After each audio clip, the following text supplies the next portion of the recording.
ఆయన దృష్టికి తీసుకెళ్ళి దాన్ని మళ్ళీ సరి చేసి మళ్ళీ కరెక్ట్ చేస్తూ ఉండటం జరిగింది. నేను మళ్ళీ లెటర్ ఇవ్వటం కూడా జరిగింది. ఇచ్చారు ఎన్నాళ్ళు సార్ ఇచ్చి? ఇప్పుడు దాదాపు ఎలక్షన్ అయిపోయిన తర్వాత గత ఒక 6 నెలల క్రితం 7 నెలల క్రితం కూడా లెటర్ ఇచ్చా కూడా ఇచ్చాను. ఏమీ స్పందన ఏం లేదు. సరే ఇక ఎందుకులే మన పనులన్నీ దాదాపు 2 years నుంచి పనులు జడగొట్టుకున్నాం. నాకు రొయ్యల చెరువులు ఉన్నాయి, దాదాపు ఒక 150 రొయ్యల చెరువులు ఉన్నాయి. వాటిలో ఒక ఏరియాలోనే ఒక 100 చెరువులు ఉన్నాయి. కొత్తగా 8 ఏళ్ళ నుంచి నాకు యాక్సిడెంట్ అప్పుడు నుంచి ఖాళీగా పెట్టడం జరిగింది. ఈ ఎలక్షన్లు అనే రూపంలో నేను ఎక్కువగా టైం అంతా మన పార్టీ, మన జనసేన పార్టీ, మన దీనిలో ఖచ్చితంగా పార్టీని డెవలప్ చేయాలని దాదాపు 100 మంది నాయకులు నేను రాయలసీమ ఏరియాలో కానీ విడిగా కానీ తయారు చేయడం జరిగింది. అది పార్టీ దృష్టికి తీసుకెళ్ళడం జరిగింది. కొంతమందిని పార్టీలు చేరటం, కొంత అక్కడ ఉన్న వాతావరణాన్ని బట్టి ఎందుకులే మనం అంత మేధ వేసుకునే పరిస్థితి అనిపించకే నేను కొంచెం వెనక తగ్గాను. అయినా కూడా నా వంతు నేను ఎప్పుడైనా చేయడానికి, అంటే అధిష్టానం చెప్పకుండా మనం చేసినా కూడా ఏంటంటే మనం ఏదో సొంతంగా ఇమేజ్ పెంచుకోవడానికి చేసినట్టు ఉంటుంది అనేది అక్కడ నాకు కొన్ని అర్థమయ్యి, లేదు వాళ్ళు చెప్పినట్టే మనం నడుచుకోవాలనే ఆలోచనతో నేను వెనక తగ్గి ఉండటం జరిగింది. ఈ మధ్యలో మనల్ని ఏదన్నా ఇన్ఛార్జి ఇచ్చో లేకపోతే ఏదన్నా ఒక పదవి ఇస్తే మనం ముందుకు వెళ్ళటం బెటర్. కానీ అక్కడ ఎక్కడైనా ప్రతి నియోజకవర్గంలో ఏమవుతుందంటే టీడీపీ వాళ్ళు ఇది జనసేన పార్టీని ఎంతవరకు వాడుకోవాలో అంతవరకు వాడుకొని పార్టీని నష్టపడే విధానంగా ఎక్కువ జరుగుతూ ఉంది. కాబట్టి మనం వెళ్ళి అనవసరంగా మన స్థాయిలో మనం వెళ్ళామనుకో, ఎవరన్నా ఏదన్నా అన్నా లేకపోతే తక్కువ చేసినా నేనైతే పొరపాటును కూడా ఒప్పుకోని సమస్య లేదు అది. ఎందుకంటే కూటమి ప్రభుత్వం కేవలం పవన్ కళ్యాణ్ గారి వల్ల, ఎందుకంటే గతంలో ఆ కూటమి రావడానికి కానీ లేకపోతే చంద్రబాబు గారిని అరెస్ట్ చేసిన టైంలో తెలుగుదేశం వాళ్ళే ఆయన్ని చూడటానికి వెళ్ళలేని పరిస్థితిలో ఒక వీరుడిలాగా ఆయన వెళ్ళి నిలబడి నేనున్నానని ఇచ్చేసిన దాన్ని జీవితంలో తెలుగుదేశం పార్టీకి సంబంధించిన ఏ వ్యక్తి అయినా సరే మర్చిపోకూడదు. వాస్తవంగా అయితే అది తర్వాత సంగతులు 100 రకాలు ఉండొచ్చు, అవి వేరే సంగతి. ఆ దీనిలో ఆయన ఆ రకంగా నిలబడి ఇచ్చేశారు. సో ఇప్పుడు పార్టీ బాధ్యతలు ఏదన్నా అప్పచెప్తే భుజాన్ని వేసుకొని చేయడానికి సిద్ధంగా ఉన్నారు? 100% నేను పార్టీకి చేయడానికే సిద్ధంగా ఉన్నా. ఇప్పుడు మీ ప్రకాశం జిల్లాలో బాలినేని శ్రీనివాసరెడ్డి గారు పార్టీలో జాయిన్ అయ్యారు ఎలక్షన్ తర్వాత. ఇప్పుడు బాలినేని శ్రీనివాసరెడ్డి గారి నాయకత్వంలో ఆమంత్ స్వాములు గారు పనిచేస్తారా? 100%. ఎందుకంటే వాసన్న అంటే ఇద్దరం చాలా, నేను ఆయన అంటే చాలా దీనిగా గౌరవంగా ఉంటాను. దానికి ముందు నేను జనసేన పార్టీలో జరిగే ముందు కూడా వైసీపీలో నాకు పర్చూరు కోసం మ్యాక్సిమం నేను ట్రై చేశాను.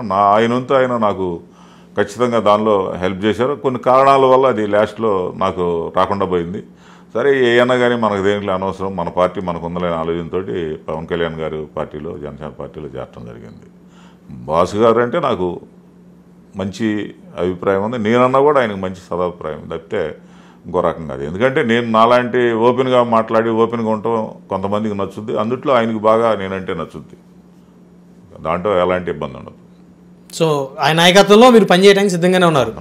దాంట్లో పవన్ కళ్యాణ్ గారు ఏది చెబితే ఇదిగో స్వాములు మన ఇట్లానే లేకపోతే వాసానికి ఏదన్నా ఇది చేసి ఆయన అడిగి ఇది చేసినా దానికి నేను ముందుండి దేనికైనా సిద్ధం అవుతాను. సో ఒకప్పుడు ఆమంత్ స్వాములు అంటే చాలా స్పీడ్గా ఉండేవాడు.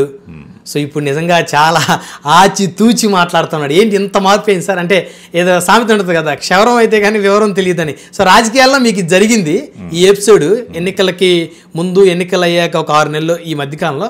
సో ఇప్పుడు కాస్త స్పీడ్ తగ్గించి తెలివిగా వ్యవహరించాలనేటువంటి లైన్కి వచ్చేసారు. అంటే అంతకుముందు తెర వెనక ఉండి రాజకీయాలు చేసేదానికి డైరెక్ట్గా మనం రాజకీయాల్లోకి వచ్చినప్పుడు ఆటోమేటిక్గా కొన్ని అనుభవాలు ఎదురైనప్పుడు అనుభవాల ప్రకారం పోతేనే అది రాజకీయం అవుతుంది. ఇప్పుడు అప్పుడు స్పీడ్కి ఇప్పుడు స్పీడ్కైనా నేను బతికున్నంత వరకు నా స్పీడ్ ఒకే రకంగా ఉంటుంది. కానీ అక్కడ ఉన్న విధి విధానాలను బట్టి నడుచుకుంటాను. నేను ఎప్పుడు కూడా ఎంత స్పీడ్ అయినా నేను తప్పు చేయను, తప్పుగా మాట్లాడను, తప్పుగా వ్యవహరించను కూడా. ఒక సిస్టమ్ ఉంటుంది. అక్కడ వాతావరణం కానీ శుతిమించింది అనుకుంటే నాలో ఫైర్ స్టార్ట్ అయ్యి అక్కడికక్కడే ఇదై కట్ చేస్తుంది అంతే. ఎప్పుడైనా ఉంటుంది, అది లాస్ట్ బట్టిగా ఉంటుంది అది. అంతేగాని అప్పుడు ఒక రకం ఇప్పుడు ఒక రకం. రాజకీయాల్లోకి వచ్చాం కాబట్టి ఖచ్చితంగా రాజకీయ కోణంలోనే జనం ఇప్పుడు గతంలో వైసీపీ ప్రభుత్వం తరపుగా మాట్లాడుకునే విధానం అసెంబ్లీలో ఆఖరికి పిల్లలు కూడా చెడిపోతున్నారు, పిల్లలు కూడా అయ్యే నేర్చుకుంటున్నారు అనే స్టేజీలో ఉన్న దీనిలో అసెంబ్లీ అంటే ఒక ఆరాధనాలయం అయినటువంటి ఒక దేవాలయం. ఆ దేవాలయంలో ఖచ్చితంగా ఒక దేవాలయంలో దేవుడి దగ్గర ఏ రకంగా అయితే ఉంటామో ఆ రకంగా ఉండే విధానంలోనే రాజకీయ నాయకులు అనేవాళ్ళు అందుట్లో నడుచుకోవాలి. ఎమ్మెల్యేలైనా దానికి సంబంధించిన వ్యవస్థ అయినా కాకుండా మాట్లాడుకోనందువల్లే కదా. అలాంటిది మన పోటాళ్ళం కూడా రాజకీయంలో ఉన్నప్పుడు వల్గర్లు టైప్ ఆఫ్ విధానాలు వేరే దీనిలో ఉంటే మనల్ని కూడా అదే అనుకుంటారు కదా. రాజకీయాల్లోకి వచ్చినప్పుడు ఏమైనా చిన్నపన్న పొరపాట్లు ఉండకూడదు, కట్ చేసుకొని ఖచ్చితంగా ఒక విధి విధానంతో అన్నిటికి మించి పవన్ కళ్యాణ్ గారు అంటే ఒక దీంతో విజన్తో ఒక సిద్ధాంతాలతోటి నడిచే వ్యక్తి కాబట్టి మనల గురించి ఆయనకి బ్యాడ్ రాకుండా ఉండే దానికోసం మనవంతు మనం కృషి చేయాలనే ఆలోచనతో నేను ఎప్పుడూ చాలా మిమ్మల్ని మీరు మార్చుకుంటూ వచ్చారు. నాకు నేను మార్చుకుంటానే వచ్చాను. అదే ఇప్పుడు నాకేమనిపిస్తుందంటే ఉమ్మడి ప్రకాశం జిల్లాకి టైగర్గా పిలువబడినటువంటి కర్ణం బలరాం కృష్ణమూర్తి గారిని వాళ్ళ అబ్బాయిని వాళ్ళ అధికార పార్టీలో ఉండగా ఎమ్మెల్యేగా ఉండగా వాళ్ళకి వార్నింగ్ ఇచ్చి సవాల్ చేసి ప్లేసు టైము డేటు చెప్పినటువంటి ఆమంత్ స్వాములు ఆయనేనా ఈయన 100కి ఇప్పుడు కాశీ వెళ్ళొచ్చారా అంటే ఏమన్నా ఈ మధ్య కాశీకి గీసికి వెళ్ళిన దేవుడు అంటే నా ఆత్మ. ఎందుకంటే నా ఆరాధ దైవం శివయ్య వెంకటేశ్వర స్వామి. శివయ్యని తలుసుకొని వెంకటేశ్వర స్వామిని తలుసుకొని నేను లేస్తాను ఏ రోజైనా ఏదైనా సరే పని మొదలు పెట్టినా సరే. దాని సాక్షిగా 100% నేను కాశీలో లేకపోతే గుళ్ళకి కూడా పెద్దగా వెళ్ళను. మన మనసులో ఉంటే చాలనుకొని దేవుడిని తెలుసుకొని మనం నిజాయితీగా నడుచుకోవాలని ఆలోచనతో ఉంటాను. ఆ స్వాములే ఈ స్వాములే ఆ స్వాములు, దానిలో ఏమి తేడా ఉండదు. సరే ఇప్పుడు ఈ కూటమి ప్రభుత్వాన్ని మీరు అబ్జర్వ్ చేస్తూ ఉన్నారు కదా. అవును. సో మీకేమనిపిస్తుంది కూటమి ప్రభుత్వానికి ఏం జరుగుతుందనేది వస్తే నిన్న అసెంబ్లీలో బాలకృష్ణ గారు చిరంజీవి గారిని మాట్లాడిన తీరు చూస్తే అంటే అది ఏరు దాటి తెప్పదగలేసే విధానమైన ధోరణిలోనే ఉన్నప్పుడు కేవలం చిరంజీవి గారిని మాట్లాడే తీరులో పరిపాలన ఎవరిని గురించి వచ్చింది, ఏ యాంగిల్లో ఈ వైసీపీ ప్రభుత్వంలో వీళ్ళు ఎలా ఉన్నారు, ఈరోజు తీరు ఎలా ఉంది అనేది పోల్చుకుంటే వైసీపీ ప్రభుత్వంలో లాస్ట్లో ఒక సంవత్సరంలోనే ఈ అడ్డకట్లు అడ్డపంచులాళ్ళు వచ్చి రాష్ట్రం మొత్తం అధినేతకు తెలియకుండానే ఇష్టానుసారంగా ఇది చేయటం. తర్వాత ఆయన ఒక మంచం లాంటి ఒక 4 కోళ్ళున్న మంచాన్ని సెలెక్ట్ చేసుకొని ఆయన ఒక దీనిగా ఉంటే ఆ 4 కోళ్లే జిల్లాలని వాళ్ళు ఇష్టం వచ్చినట్టు ఆయన దృష్టి దాకా తీసుకెళ్లకుండా వాస్తవాలు తీసుకెళ్లకుండా చేసిన దానికి లాస్ట్లో రిజల్ట్స్ చూశారు కదా.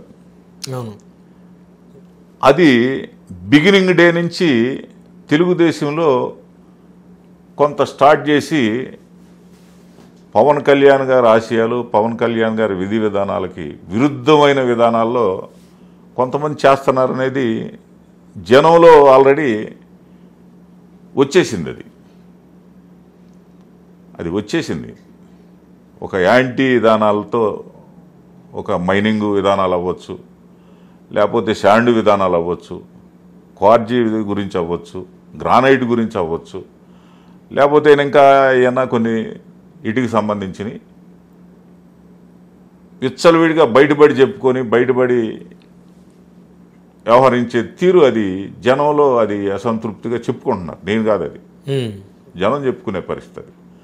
అది వచ్చినప్పుడు అవన్నీ కరెక్ట్ చేసుకోకపోతే ఖచ్చితంగా కొన్ని ఇబ్బందులు అయితే ఖచ్చితంగా జరుగుతాయి. ఇప్పుడు జనసేనకి న్యాయం జరుగుతుందా అనుకుంటున్నారా మీ దృష్టిలో కూటమిలో?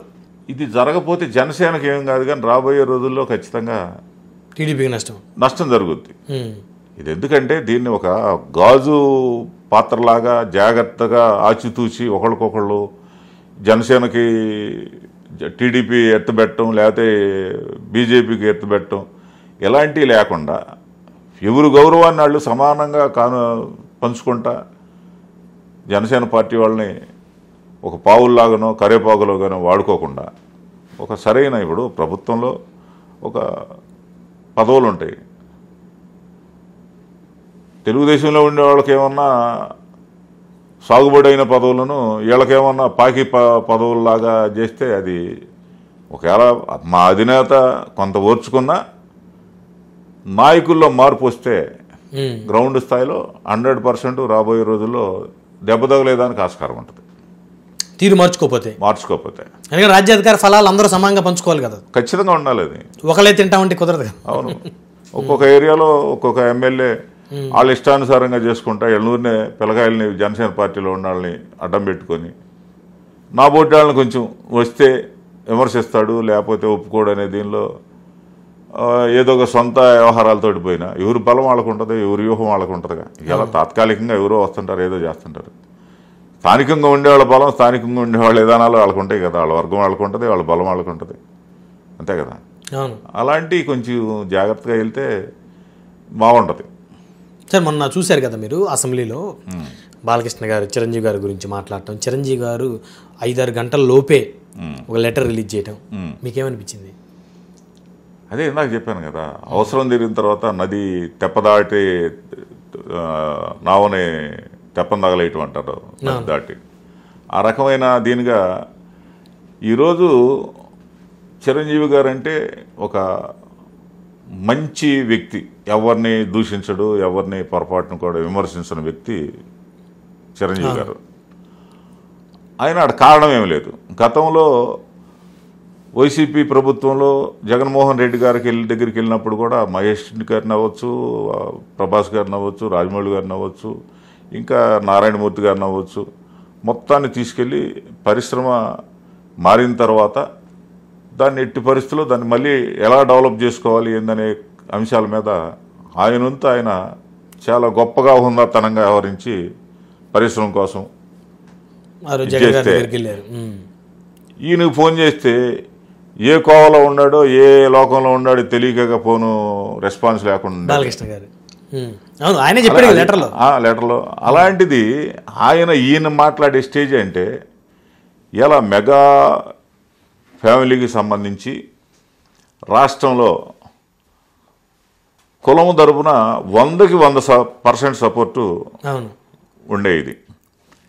అలానే మళ్ళా అభిమానులు ఫ్యాన్స్కు సంబంధించిన వస్తే దాదాపు ఒక 20% ఉంటుంది. అంటే 50% దగ్గర మనోభావాలను దెబ్బతీసేదానికి కానీ ఒక దారుణమైన వివాదాస్పందమైన విధానాలకు దారితీసే కానీ ఆ మాట్లాడటం అనేది అసెంబ్లీలో అది ఒకసారి ఆలోచించుకుంటే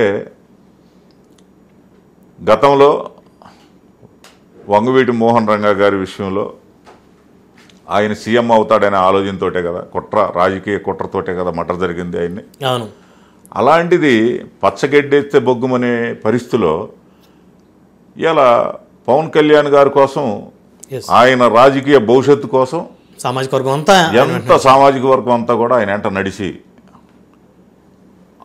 నడిచి ఆయన దీంతో ప్రభుత్వం ఏర్పడితే ఆ వర్గం ఆ బలమంతా అసలు ఏమైందనుకుంటా మాట్లాడతాడు బాలకృష్ణ. ఇలా కన్ను తెరిస్తే రాష్ట్రంలో పరిస్థితి ఏంటి? పవన్ కళ్యాణ్ గారి మాట కోసం, చిరంజీవి గారి మాట కోసం ఇదంతా ఆగి చంపుకొని కోపాన్ని, ఉద్రేకాన్ని చంపుకొని చేయటం తప్పితే ఇలాంటిది ఖచ్చితంగా చంద్రబాబు గారు ఖండించి, ఇది పొలిటికల్లో అసెంబ్లీ కాదు 1-4 సార్లు ఎమ్మెల్యే అయిన వ్యక్తి, హుందాతనంగా ఉండాల్సిన వ్యక్తిని కంట్రోల్ చేసుకోవాల్సిన బాధ్యత ఖచ్చితంగా చంద్రబాబు నాయుడు గారికి ఉంది. అలానే బాలకృష్ణని ఖచ్చితంగా క్షమాపణ డైరెక్ట్గా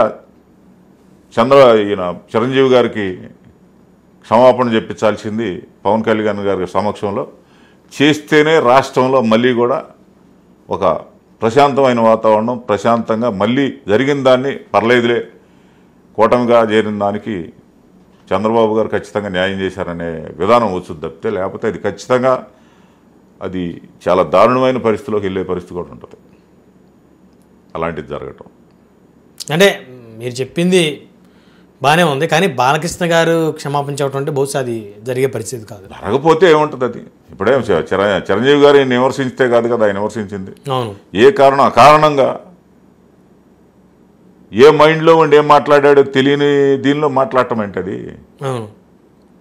అది కరెక్ట్ కాదు కదా. జనమంతా చూస్తూ ఉంటారు కదా ఏ యాంగిల్లో చిరంజీవి గారి ఫ్యామిలీ, పవన్ కళ్యాణ్ గారిని నమ్ముకున్నటువంటి అన్ని వర్గాలు పవన్ కళ్యాణ్ గారు సామాజిక వర్గం, ఇదంతా దీనిలో అలా మాట్లాడటం అంటే అసలు అంటే యువతలాళ్ళంతా ఒక అంటే ఏమీ దేనికి పనికిరాని వాళ్ళ కింద అయితేనే కదా మాట్లాడేది. పనికిరాని వాళ్ళ కింద ఆలోచించి మాట్లాడినప్పుడు ఖచ్చితంగా దానికి గుణపాఠం ఎడగాపోయినా రేపు ఎప్పుడైనా ఖచ్చితంగా జరుగుతుంది. అది ఖచ్చితంగా బాధ్యత తీసుకొని పెద్ద రకంగా చంద్రబాబు గారు, అది బాధ్యత ఆయనకి, బాలకృష్ణ అంటే ఆయన ఎట్టి పరిస్థితుల్లో దాన్ని ఖండించి ఆయనకి చెప్పించాలి. నిన్న కలిశారు కదా చంద్రబాబు గారు, వెళ్ళి పవన్ కళ్యాణ్ గారిని పరామర్శించారు వైరల్ ఫీవర్తో బాధపడని. అని కాదు కదా, అది రాజకీయ కోణంలో మా గొప్ప వ్యక్తిని, సీదాసాదా ఏదో చిన్న వ్యక్తిని కాదు కదా. ఒకవేళ బాలకృష్ణ దృష్టిలో చిన్న వ్యక్తి అనుకుంటున్నా, లోకం దృష్టిలో కానీ ఇవాళ ఆంధ్ర రాష్ట్రంలో లేకపోతే తెలంగాణ ఉభయ రాష్ట్రంలో చాలా గొప్ప ఇది. దాన్ని ఎదురు చూస్తున్నారు, ఎలా జరుగుద్ది, చంద్రబాబు గారు ఎలా చేస్తారు దీన్ని. ఖచ్చితంగా దానికి క్షమాపణ బాలకృష్ణ డేరుగా చిరంజీవి గారికి చెబితేనే దానికి తగిన న్యాయం జరిగినట్టు. లేకపోతే ఎన్ని పూతలు అప్పుడు అట్లానే ఉంటాయి, వేసిన పూత అట్లానే ఉంటుంది. ఏదో ఒక పూట ఏదో ఒక టైంలో బ్లాస్ట్ అయ్యే పరిస్థితి అయితే ఖచ్చితంగా జరుగుద్ది. ఇక వంగవీటి మోహన్ గారి పేరు ప్రస్తావించారు కాబట్టి, వాళ్ళ అబ్బాయి రాధాకృష్ణ గారికి ఇంతవరకు కూడా కూటమి ప్రభుత్వం ఎలాంటి ప్రాధాన్యత ఇవ్వలేదు. సో అసలు ఇస్తుందంటారా మీ ఆలోచన ప్రకారం? అంటే ఎవరి కాళ్లే వాడుకొని ఆయన్ని అలా చేయటం అనేది అది కరెక్ట్ కాదు. ఎందుకంటే విజయవాడ అంటే వంగవీటి మోహన్ అంటే బెజవాడ అనే పరిధిలో వాళ్ళ అబ్బాయి ఒకసారి ఎమ్మెల్యే అయ్యాడు. దాన్ని జరిగిన నష్టం ఆ ఫ్యామిలీకి జరిగిన దానిలో, రాధాకు జరిగిన దానిలో, ఆ దీనిలో నుంచి ఖచ్చితంగా వైసీపీలో ఉన్న మళ్ళీ తిరిగి ఇక్కడికి వచ్చి ఆయన కొన్ని మాట్లాడకూడని మాటలు మాట్లాడే రంగా గారిని గురించి, తెలుగుదేశాన్ని గురించి కూడా మాట్లాడింది. దీనిలో అంత మాట్లాడటం అంటే అది వాస్తవంగా ఆయన అన్ని చంపుకొని మాట్లాడినట్టు. రాధా ఏ పనికి మాలిన ఏ మూలన ఉన్న ముసలమ్మనో గాలిని పోయే గన్నాయినో ఇచ్చే పదవులు చాలా ఉన్నాయి ఎమ్మెల్యేలు. అలాంటిది రంగా గారు అబ్బాయి రాధాకి ఆ పార్టీలో కాసుకొని ఉన్నప్పుడు ఈ పోవటం అనేది, పదవి రాపోవటం అనేది అది ఖచ్చితంగా రంగా అభిమానులకు కానీ, కాపుల్లో కానీ, ఏ పార్టీలో ఉన్న వాళ్ళకైనా ఖచ్చితంగా అది మనసులో అయితే అది ఒక చిన్న ఇబ్బందిగా ఉండే పరిస్థితి. అవును.